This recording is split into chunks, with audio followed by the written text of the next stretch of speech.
तो आप देखें जरा कि आपको वो क्या कह रहा है जी।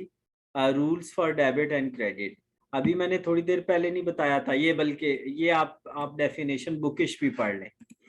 एनीथिंग विच प्रोवाइड बेनिफिट, यानी जो आपको बेनिफिट दे रही है वो क्रेडिट, और जिसके जरिए आप किसी को बेनिफिट दे रहे हैं, anything to which business has responsibility to return the benefit, यानी जब आपका बिजनेस किसी को बेनिफिट दे रहा है तो वो क्या होता है, हरीम क्रेडिट होता है।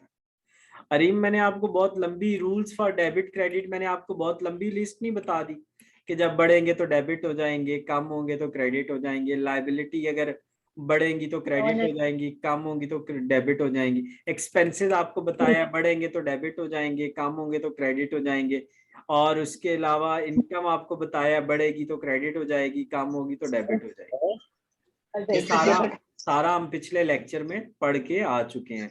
वो जो मैंने रूल्स बताए थे उनमें मैंने आपको बता दिया। ठीक हो गया।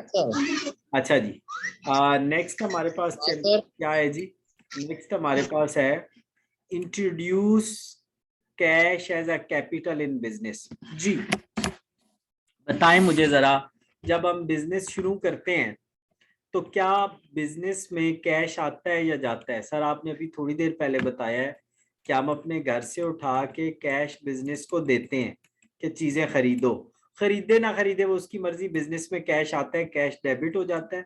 शुरू वाले पैसों को कैपिटल कहते हैं और कैपिटल क्रेडिट हो जाता है। सर रूल्स में ये कहाँ लिखा हुआ है?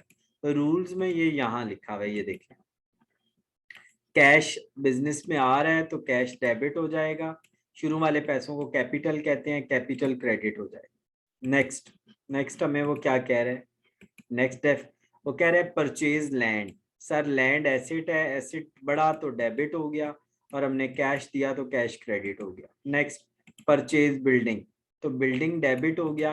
अब वहाँ यहाँ पे हमें वो पता है क्या कह रहा है बच्चों, वो कह रहा है परचेज बिल्डिंग, तो बिल्डिंग एसेट है, बट वो कहता है 15,000 हमने कैश पे किया, कर दिया, बाकी हमने कहा उधार है। सर उधार को आपने कहा था अकाउंट पेएबल कहते हैं, जब हम उधार पे चीजें खरीदते हैं अकाउंट पेएबल कहते हैं। सर हम अगर यहाँ हम क्रेडिटर लिख दें, आप लिख दें बिल्कुल ठीक है, वो भी क्रेडिटर भी ठीक है, ठीक हो गया। बेशक यहाँ पे एक बंदे का नाम लिखा होता ना असलम, तो आप यहाँ पे अकाउंट पेएबल लिख देते, असलम लिख देते, क्रेडिटर लिख देते, सप्लायर लिख देते, जो भी लिख देते, चारों नाम चल जाएंगे, चारों नाम चल जाएंगे, जो मर्जी है लिख, एक ही चीज के नाम। सेल ऑफ लैंड, सर देखिए जब हमने लैंड बेची, एसेट कम हुआ, लैंड क्रेडिट हो गई, उधार पे बेची। सर आपने कहा था जब उधार पे बेचते हैं तो अकाउंट रिसीवेबल, अकाउंट रिसीवेबल को डेटर भी कहते हैं, डेटर्स को चैंपियंस कस्टमर भी कहते हैं, और क्या कहते हैं, कस्टमर भी कहते हैं। Next purchase equipment, purchase office equipment, तो ऑफिस इक्विपमेंट डेबिट, उधार पे खरीदा है तो अकाउंट पेएबल क्रेडिट, क्रेडिटर भी लिख सकते हैं। Collection from account payable, collection का मतलब होता है receive from receive, cash receive from account receivables. Sir वो अजीब तरीके से लिखते हैं, आप आसान लिख देते हैं, कोई बात नहीं, वो लिखता रहे जैसे मर्जी है लिखता रहे। Cash received from, cash receive होगा तो कैश डेबिट हो जाएगा, अकाउंट रिसीवेबल क्रेडिट हो जाएगा। सर आपने देखो चैंपियंस, कैश जब रिसीव होगा कैश डेबिट, अकाउंट रिसीवेबल ही देंगे ना हमें कैश, उनको हम क्रेडिट कर देंगे। जब हम कैश पे करेंगे तो कैश क्रेडिट, और अकाउंट पेएबल डेबिट। याद रखिएगा जो पे करने थे आप वो दे दिए तो लाइबिलिटी कम हो गई, इसलिए वो डेबिट हो गया। मैं आपको लोगों को एक गुर बताता हूँ, कैश जब देंगे ना, रिसीव करेंगे तो क्रेडिट में रिसीवेबल लिखेंगे, जब पे करेंगे तो डेबिट में पेएबल लिखेंगे, बस आपने गुर की बात याद रखनी। अब उन्हीं चीजों को ना उसने ये जो तमाम ट्रांजैक्शंस है, अरे एक बार दोबारा बताइएगा, अभी ये जो आपने क्या बताया अकाउंट मैंने ये कहा रिसीवेबल है और कि जब पेएबल। भी हम रिसीव करेंगे ना तो क्रेडिट में रिसीवेबल लिखेंगे, कैश रिसीव करेंगे कैश डेबिट, रिसीवेबल क्रेडिट, जब पे करेंगे कैश को क्रेडिट में लिख के पेएबल को डेबिट में लिख देंगे। ठीक हो गया। अब ये तमाम जो ऊपर टेबल मैंने बनाए हैं ना, उसको आप जब एक टेबल की सूरत में लिख देते हैं ना तो उसको हम जर्नल कहते हैं, उसको हम क्या कहते हैं, जर्नल। जर्नल क्या चीज है? जर्नल एक रजिस्टर है, जर्नल एक रजिस्टर है जिसके अंदर ट्रांजैक्शंस को लिखते हैं हम। किन को लिखते हैं? ट्रांजैक्शंस को। किस तरह लिखते हैं? Date wise. डेट वाइज को हम इंग्लिश, मुश्किल इंग्लिश में कहते हैं क्रोनोलॉजिकल, मुश्किल इंग्लिश में क्या कहते हैं, क्रोनोलॉजिकल। वो रजिस्टर जिसमें हम ट्रांजैक्शंस को क्रोनोलॉजिकली लिखते हैं उसको हम जर्नल कहते हैं या सिंपल जर्नल कहते हैं। क्या कहते हैं जी? तो जर्नल आपको समझ आ गया क्या बुला होती है? जर्नल एक रजिस्टर होता है, ठीक हो गया। ये देखें जरा, ये लिखा हुआ है यहाँ पे, chronological recording chronologically in journal is called book of original entry. वो कहता है जर्नल को बुक ऑफ ओरिजिनल एंट्री भी कहते हैं। पोस्टिंग क्या होती है? जब हम डेटा को लेजर में लिख रहे होते हैं तो उस प्रोसेस को हम पोस्टिंग कहते हैं। क्या कहते हैं? पोस्टिंग। जब हम पोस्टिंग करते हैं ना लेजर में, तो लेजर में पोस्टिंग करने के बाद वहां से हम उसके निकालते हैं बैलेंसेस। क्या निकालते हैं? बैलेंसेस। उन बैलेंसेस को हम फिर एक जगह पे लिख के उनका ट्रायल करते हैं। उन बैलेंसेस का हम क्या करते हैं? ट्रायल करते हैं।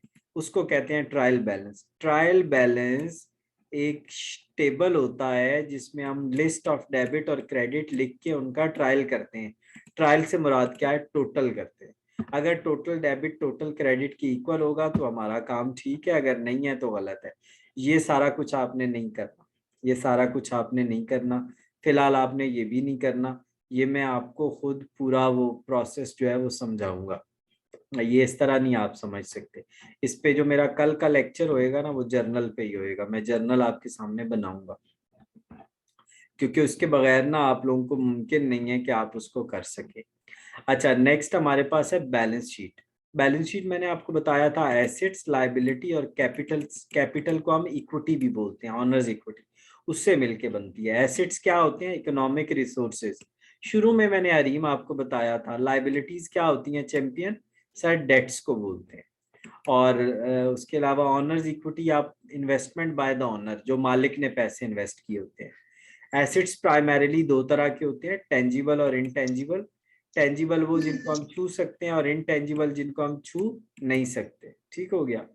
अच्छा जी। उसके बाद ये एक और क्लासिफिकेशन है फिक्स एसेट्स। जैसे लैंड फिक्स हो जाती है, बिल्डिंग फिक्स हो जाती है, फर्नीचर फिक्स हो जाता है, जो परमानेंट होते हैं, एक ही जगह लगे रहते हैं।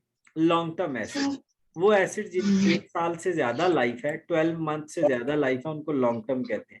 और जिनकी लाइफ 1 साल से कम है वो करंट एसेट्स होते हैं। एग्जाम्पल्स इसकी, करंट एसेट्स की एग्जाम्पल मैं आपको बताता हूँ। ठहरे, ये जो ये लिखे हुए हैं ना, ये ग्रीन हुए में, ये आपके क्या है? करंट एसेट्स हैं। और ये आपके हैं सारे लॉन्ग टर्म एसेट्स।